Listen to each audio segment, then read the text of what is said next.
अन्ना के आंदोलन से डिफरेंट है, क्योंकि अन्ना के आंदोलन में क्या हुआ सिद्धांत, तब टीम अन्ना बनी और आप सोचिए मनमोहन सिंह सरकार ने 5 मंत्रियों को टीम अन्ना के मेंबर्स के साथ एक कमेटी बनाई। यहां तक मनमोहन सिंह की सरकार झुक गई थी। तब नरेंद्र मोदी की सरकार इतनी आसानी से किसी दबाव में झुकने नहीं वाली। कॉकरोच जनता पार्टी ने ऑनलाइन पर अच्छा एजिटेशन चलाया, लेकिन जमीन पर उनकी उतनी ताकत नहीं है, वो उतने संगठित नहीं है, वो उतनी प्लानिंग नहीं है जो टीम अन्ना के टाइम पर अरविंद केजरीवाल ने की थी। अरविंद केजरीवाल का एक क्लियर लक्ष्य था और उनके पीछे भी आप जानते हैं, अब दुनिया जानती है, आरएसएस और बीजेपी भी उनके पीछे थी। ये प्रशांत भूषण ने मुझे ऑन रिकॉर्ड कहा है कि उनको फाइनेंशियल रिसोर्सेज और मदद बीजेपी ने दी थी, आरएसएस ने दी थी तब, क्योंकि वो मनमोहन सिंह सरकार के खिलाफ मोर्चा छेड़ना चाहते थे। मुझे नहीं लगता सीजेपी में उतनी ताकत है, जो मुझे तो नहीं दिखी।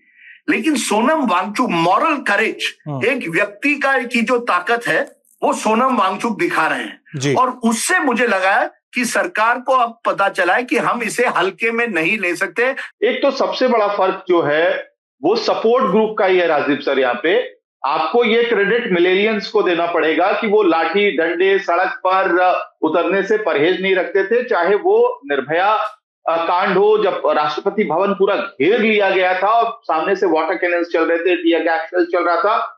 जो मिलेनियल पूरा जनरेशन था वो कॉल टू एक्शन में भरोसा रखता था और एक्शन में दिखता था।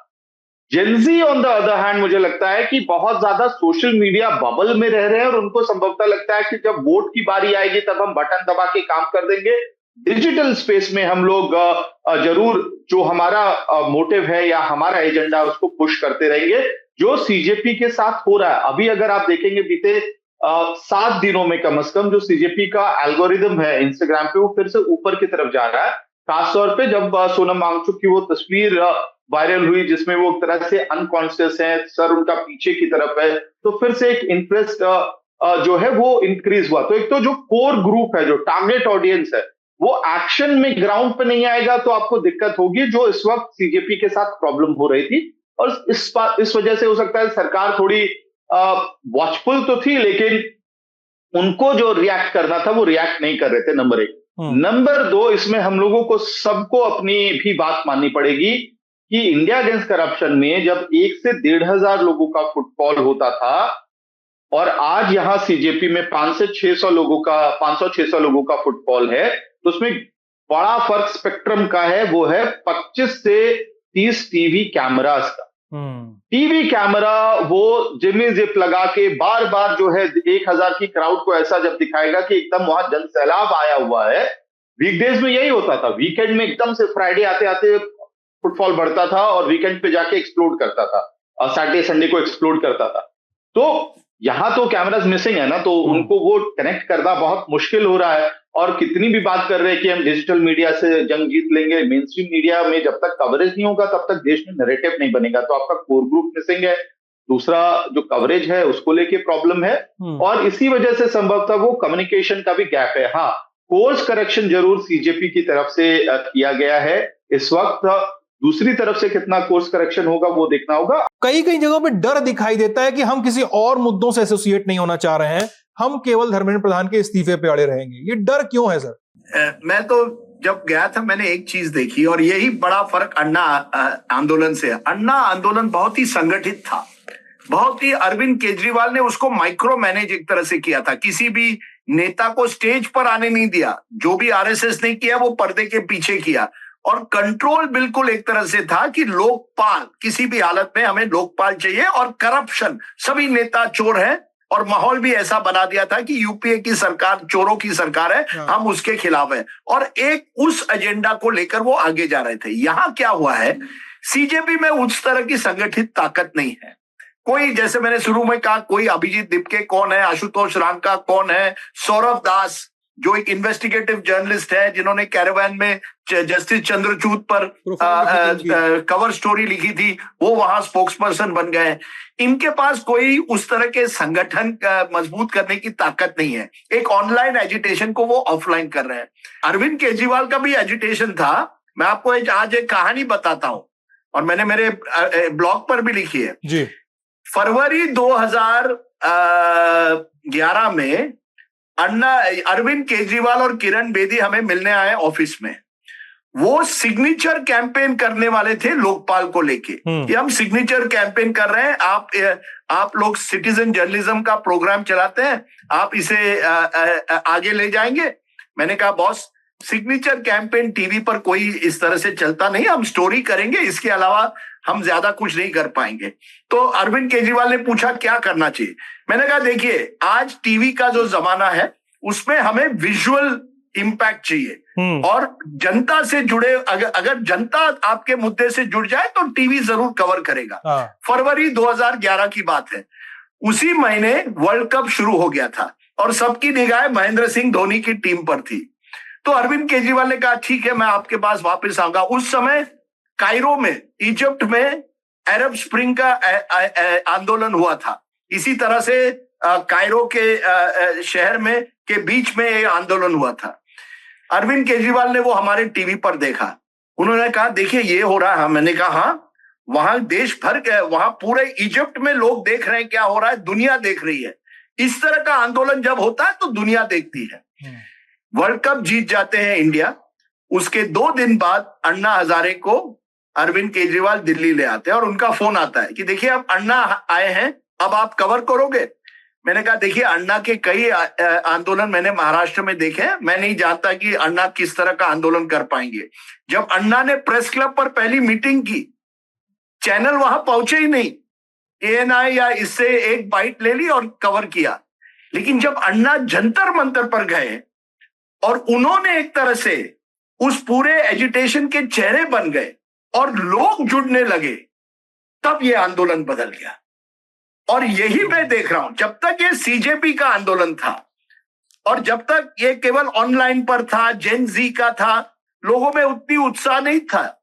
जैसे ही सोनम वांगचुक आ गए हैं, भले ही अन्य लोगों के, मैं उस दिन जानता भी नहीं था कि आइसा के स्टूडेंट्स और SFI के स्टूडेंट भी अनशन पर बैठे हैं, ये तो न्यूज में भी नहीं था। और जैसे अमित जी कह रहे हैं, कोई 24/7 कैमरा भी नहीं थे पहले हफ्ते में। ये कैमरा कब आ गए हैं? पिछले 3-4 दिनों में। और आप जानिए, ये ज्यादा चैनल जो आप वहां पहुंच गए वो TRP चेसिंग चैनल है। इसका मतलब है सोनम वांगचुक में उनको TRP नजर आ गई है। जिसका जिक्र अभी राजदीप जी कर रहे थे ना कि अरविंद केजरीवाल उनसे फरवरी में मिलने आए, क्योंकि उस आंदोलन को करने से पहले 1 महीना के पहले एक प्रेस कॉन्फ्रेंस की थी अन्ना हजारे ने दिल्ली आकर प्रेस क्लब में, जिसका जिक्र राजदीप जी ने भी किया। उसमें पहले जो डेट दी गई कि अन्ना 2 अप्रैल से बैठेंगे जंतर मंतर पर धरने पे, उसको उस टाइम अन्ना के कान में जाके किसी ने कहा कि 2 अप्रैल पे मत बैठिए क्योंकि उस दिन वर्ल्ड कप का फाइनल है, लोग नहीं आएंगे। तो 4 अप्रैल की गई वो डेट।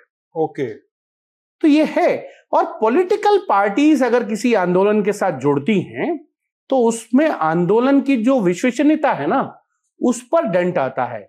आप देखिए, राम जन्मभूमि मंदिर आंदोलन बीजेपी ने शुरू किया, लेकिन उसका निष्कर्ष जो है वो वहां तक नहीं पहुंच पाया जिन 3 चीजों पे हो सकता था। कोर्ट के जजमेंट से, अंत में कोर्ट के जजमेंट से हुआ, पार्लियामेंट में बिल बनाकर या आपसी सहमति से। बाकी 2 ऑप्शंस नहीं बन पाए। फैसला आया 2010 में हाई कोर्ट का, उसके बाद 2019 में आया। तो आप मान के चलिए अब उसके बाद कुछ है नहीं। एक चीज जो और उसके कारण है, क्योंकि हम लोग भी अन्ना आंदोलन को उस वक्त थोड़ा बहुत कवर करते थे, उसमें भारतीय जनता पार्टी के लोग भी अरविंद केजरीवाल और उनकी टीम के साथ टच में थे। ओके, चाहे वो अरुण जेटली हो, सुषमा स्वराज हो, जो बीजेपी की उस वक्त की टॉप लीडरशिप थी, जो डिसाइडिंग फैक्टर थे, उनके साथ मुलाकात होती थी। आप याद कीजिए, राजदीप जी को भी याद होगा, भारत माता की फोटो लगी हुई थी भारत के नक्शे के साथ। दिग्विजय सिंह ने कहा ये RSS का प्रोटेस्ट है, क्योंकि इसमें भारत माता की पोस्टर लगा। ऑब्जेक्ट किया। और रामलीला मैदान में जब अन्ना हजारे आंदोलन पर थे, अनशन किया था उन्होंने, तब संघ के लोग वहां पे खाना बांटने का काम करते थे। बिल्कुल, ये बात भी सही है। पीछे से स्ट्रेटेजीज जो है वो कुछ ना कुछ पॉलिटिकल पार्टीज के लोग आते हैं, बताते हैं, उसमें इन्वॉल्व होते हैं, ये सारी चीजें होती है। बाबा रामदेव का पूरे आंदोलन को अगर आप देखें तो उसमें वेद प्रताप वैदिक भी थे उनके साथ जी। उनके साथ ये कहा जाता है कि गोविंदाचार्य भी रहे, ब्लैक मनी का इशू हो, तो कहीं ना कहीं इस तरीके के मूवमेंट्स में पीछे लोग स्ट्रेटेजी बनाते हैं। अब वो कितनी सक्सेस होती है नहीं होती है वो कहने आने वाला वक्त जरूर कहेगा। आज मुझे अच्छा लगा कि मेरे दोस्त हिमांशु जी ने कहा कि बीजेपी आरएसएस ने अन्ना एजिटेशन को रिसोर्सेज दिए थे, सपोर्ट किया था, सुषमा स्वराज अरुण जेटली ने उनको एडवाइस दी थी। मैंने बीजेपी संघ दोनों को कहा, मैंने कहा लोग मिलते थे। हाँ मिलते थे। हाँ नहीं, अब क्या हुआ है कि विपक्ष में उतनी भी ताकत और उस तरह के नेता भी नहीं है कि वो स्ट्रेटेजाइज करे। केजरीवाल शायद एक नेता है जिसमें अभी भी मैं समझता हूं ऑपोजिशन में उतनी वो स्ट्रेटेजी है, क्योंकि वो खुद ये कर पाए। राजदीप जी एक चीज, लेकिन बाकी मुझे कोई कांग्रेसी नेता ऐसा नहीं दिखता या उनके पास इतने साधन भी नहीं है जितने आरएसएस के पास उस समय थे या बीजेपी के।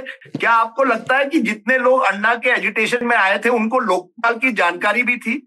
उनको जनरली लगा कि देश में भ्रष्टाचार बढ़ गया है और यूपीए सरकार के टाइम पे बढ़ गया है, इसलिए गुस्से में थे। यहां भी ये केवल नीट रीनीट का मामला नहीं है। वैसे ही मैं आपको आंकड़े बताऊं, करीब 2 लाख लोग कम रीनीट दिए हैं, जिसमें से ज्यादा कहा जाता है महिलाएं हैं। वो बात अपनी जगह है, लेकिन नीट से शुरू हुआ मामला जिस तरह से वहां लोकपाल से शुरू हुआ था, अब एक जनरल फ्रस्ट्रेशन है, एंगर है कि देखिए हम तो युवा हैं, हमारे लिए कोई नौकरी नहीं है, हम बेरोजगार हैं, वी डोंट हैव अपॉर्चुनिटीज। तो ऐसे कई लोग हैं जिनकी जनरल ग्रीवेंस के लोग हैं। वही हुआ, आप शुरुआत में ये नीट से हुआ था, लेकिन धीरे धीरे ऐसा हुआ है कि जनरली जो एक जेन जी मिलेनियल का एक गुस्सा है कि कुछ हो नहीं रहा है हमारे लिए,